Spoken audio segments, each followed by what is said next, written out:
ഗേളി മെക്കാനിക്കിൻ്റെ പുതിയ വീഡിയോയിലേക്ക് എല്ലാവർക്കും സ്വാഗതം. അപ്പോൾ നമ്മളിന്ന് ചെക്ക് ചെയ്യാൻ പോകുന്നത് ത്രോട്ടിൽ ബോഡിയാണ്. അപ്പോൾ നമുക്ക് എല്ലാവർക്കും അറിയാം പെട്രോൾ വണ്ടികൾക്കാണ് ത്രോട്ടിൽ ബോഡി ഉള്ളൂ. അപ്പോൾ ഈ ത്രോട്ടിൽ ബോഡിയിൽ അഴുക്ക് അല്ലെങ്കിൽ കരിയൊക്കെ കയറി ഇരുന്ന് കഴിഞ്ഞാൽ നമുക്ക് പല സിംറ്റംസും കാണാനായിട്ട് പറ്റും. അപ്പോൾ ഒന്നെന്ന് പറഞ്ഞാൽ നമ്മളിപ്പോൾ AC ഇടുമ്പോൾ ഒരു ചെറിയ വൈബ്രേഷനൊക്കെ വരാം. അല്ലാന്നുണ്ടെങ്കിൽ നമ്മളങ്ങ് ആക്സിലേഷൻ കൊടുക്കുമ്പോൾ പണ്ടത്തെ അത്ര ആ പവറൊന്നും കിട്ടാത്ത പോലെ വരാം. അതുമല്ലാന്നുണ്ടെങ്കിൽ നമ്മുടെ ഐഡിയൽ RPM എന്ന് പറയുന്നത് ഇങ്ങനെ അങ്ങോട്ടും ഇങ്ങോട്ടും ചാടിക്കൊണ്ടിരിക്കുന്നതും കാണാം. അപ്പോൾ ഇങ്ങനെയൊക്കെ ഇഷ്യൂസ് വരുമ്പോൾ നമ്മുടെ ഈ ത്രോട്ടിൽ ബോഡി ഒന്ന് അഴിച്ച് ക്ലീൻ ചെയ്ത് കൊടുത്തു കഴിഞ്ഞാൽ മിക്ക ഇഷ്യൂസും റിസോൾവ് ആവാറുണ്ട്. അപ്പോൾ നമുക്കത് അഴിക്കാനായിട്ട് ഇപ്പോൾ ഈ വണ്ടി ഫോർഡിൻ്റെ പെട്രോളാണ്. അപ്പോൾ ഇതിനായിട്ട് നമുക്ക് ഇവിടെ സുഖമാണ് അഴിക്കാനായിട്ട്. ഇതുപോലെ ഒരു ക്ലിപ്പ് ഇവിടെയും കാണാം. ഇപ്പോൾ ഇതിന് ആ ക്ലിപ്പ് ഇല്ല, അതുകൊണ്ട് തന്നെ ഇത് കണ്ടോ, ഇതിപ്പോൾ നല്ല ലൂസായിട്ട് ഇരിക്കുന്നത്. ശരിക്കും പറഞ്ഞാൽ ഇങ്ങനെ ലൂസാവാനായിട്ട് പാടില്ല. ഇങ്ങനെ ലൂസാവുമ്പോഴും അതുപോലെ തന്നെ നമ്മുടെ പൊടിയൊക്കെ അകത്തേക്ക് വന്ന് ഡെപ്പോസിറ്റ് ആവാനായിട്ട് ചാൻസ് ഉണ്ട്. അപ്പോൾ ഇത് എപ്പോഴും ടൈറ്റായിട്ടിരിക്കാനായിട്ട് ശ്രദ്ധിക്കുക. അപ്പോൾ ഇത് അഴിക്കാനായിട്ട് നമുക്ക് ജസ്റ്റ് ഇതൊന്ന് അഴിച്ചെടുക്കുക, വലിച്ചങ്ങ് എടുത്ത് വയ്ക്കാൻ മതി. ഓക്കെ, ഇതേ കണ്ടോ, ഇതിൻ്റെ അകത്ത് നിറച്ച് കരി കയറി അടഞ്ഞിരിപ്പുണ്ട്. അപ്പോൾ ഇതാണ് നമുക്കിന്ന് അഴിച്ചെടുത്തിട്ട് ക്ലീൻ ചെയ്യാനായിട്ടുള്ളത്.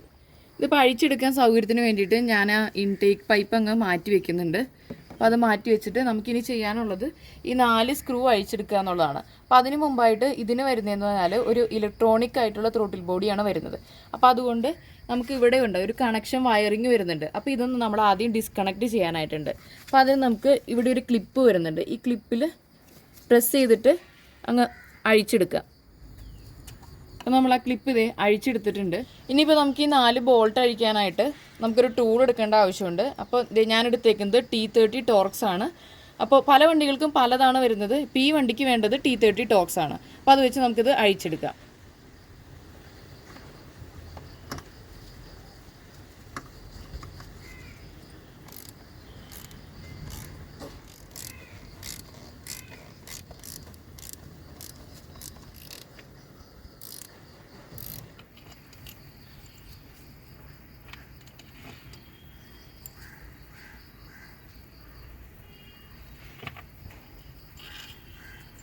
ഇനിയിപ്പോൾ നമുക്കിത് നേരെ അങ്ങ് പൊക്കിയെടുത്തിട്ട് ക്ലീൻ ചെയ്യാവുന്നതേ ഉള്ളൂ.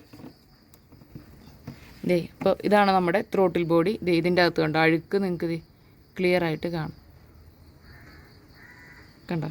അപ്പോൾ ഈ വന്നേക്കുന്ന കരിയും പൊടിയൊക്കെ നമ്മൾ ക്ലീൻ ചെയ്തെടുത്തിട്ട് തിരിച്ച് ഫിറ്റ് ചെയ്ത് വെക്കണം. അപ്പോൾ നമുക്കിനി ഇത് ക്ലീൻ ചെയ്യാനായിട്ട് എപ്പോഴും ശ്രദ്ധിക്കുക, മോട്ടർ വരുന്ന ഭാഗം മുകളിലേക്ക് വെച്ചാൽ മതി. അല്ലെങ്കിൽ നമ്മളിപ്പോൾ ചെയ്യുന്ന ക്ലീനർ അതിൻ്റെ അകത്തേക്ക് വന്ന് കംപ്ലൈൻറ്റ് ആവാതിരിക്കാൻ വേണ്ടിയിട്ടാണ് പറയുന്നത്. അപ്പോൾ നമുക്ക് ഏതെങ്കിലും ഒരു ക്ലീനർ എടുത്തിട്ട് ഇതിനകത്തേക്കൊന്ന് സ്പ്രേ ചെയ്ത് കൊടുക്കുക. അതിനുശേഷം ബ്രഷ് ഉപയോഗിച്ചിട്ട് ഇത് ക്ലീൻ ചെയ്ത് കൊടുക്കുക. ഇതിപ്പോൾ ഒരു തവണയും ചെയ്താൽ പോരെ, നമ്മൾ മൾട്ടിപ്പിൾ ടൈംസ് ചെയ്ത് കറക്റ്റായിട്ട് ക്ലീൻ ആവുന്നത് വരെ ചെയ്യണം.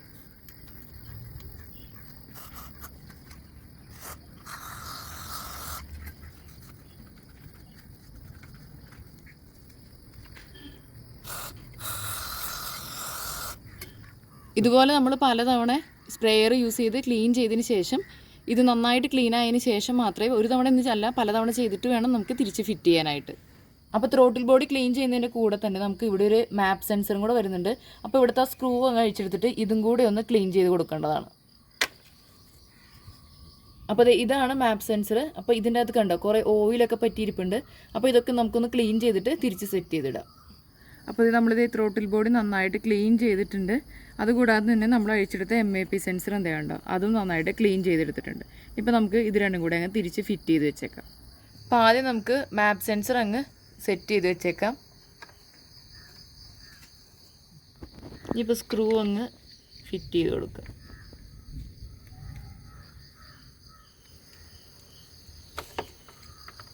MAP സെൻസറായിട്ട് കണക്ട് ചെയ്ത കണക്ടറാണത്. ഇതിപ്പോൾ നമുക്ക് തിരിച്ചങ്ങ് ഫിറ്റ് ചെയ്യാം. ഇനിയിപ്പോൾ നമുക്ക് ഈ ത്രോട്ടിൽ ബോഡിയും കൂടി അങ്ങ് തിരിച്ച് ഫിറ്റ് ചെയ്യാം.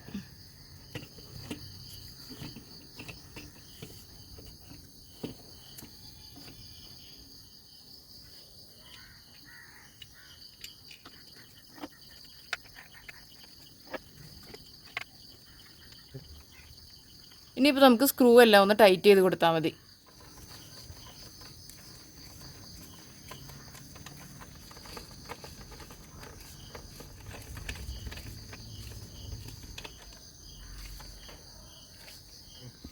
ഇതിപ്പോൾ നമ്മൾ 4 സ്ക്രൂ ഹാൻഡ് ടൈറ്റ് ചെയ്ത് വെച്ചിട്ടുണ്ട്. ഇനിയിപ്പോൾ നമുക്ക് ഈ റാച്ചറ്റ് വെച്ചൊന്ന് ടൈറ്റ് ചെയ്ത് കൊടുക്കണം. അപ്പോൾ ശ്രദ്ധിക്കുക, ഏകദേശം ഒരു 30 ഡിഗ്രിയൊക്കെ റൊട്ടേറ്റ് ചെയ്താൽ മതി. അപ്പോഴത്തേക്കും ടൈറ്റ് ആവും, ഓവർ ടൈറ്റ് ചെയ്യേണ്ട കാര്യമില്ല.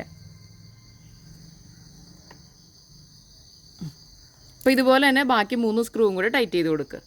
അപ്പോൾ നമ്മൾ സ്ക്രൂ എല്ലാം ടൈറ്റ് ചെയ്ത് കഴിഞ്ഞു. അപ്പോൾ നമ്മൾ ഡിസ്കണക്ട് ചെയ്തേക്കുന്ന ഈ കണക്ടർ ഒന്ന് കണക്ട് ചെയ്യാനായിട്ടുണ്ട്.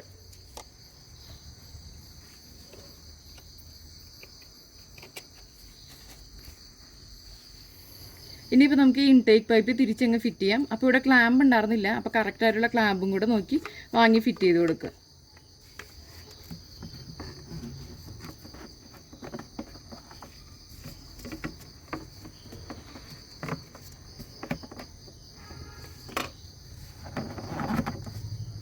അപ്പോൾ ഇതിപ്പോൾ ചെയ്തതിൻ്റെ കൂട്ടത്തിൽ തന്നെ നിങ്ങളിപ്പോൾ എയർ ഫിൽറ്റർ മാറ്റിയിട്ടില്ല എന്നുണ്ടെങ്കിൽ അതും കൂടെ കൈയോടെ മാറ്റാനായിട്ട് ശ്രദ്ധിക്കുക. അപ്പോൾ അതോടെ ചെയ്ത് കഴിഞ്ഞാൽ നമ്മുടെ പണി കഴിഞ്ഞു. അപ്പോൾ ഇന്നത്തെ വീഡിയോ എല്ലാവർക്കും ഇഷ്ടപ്പെടുമെന്ന് വിചാരിക്കുന്നു. അപ്പോൾ വീഡിയോ ഇഷ്ടപ്പെടുന്നുണ്ടെങ്കിൽ ലൈക്ക് ചെയ്യുക, അതുപോലെ സബ്സ്ക്രൈബ് ചെയ്യാത്തവരുണ്ടെങ്കിൽ സബ്സ്ക്രൈബ് ചെയ്യുക. അപ്പോൾ താങ്ക്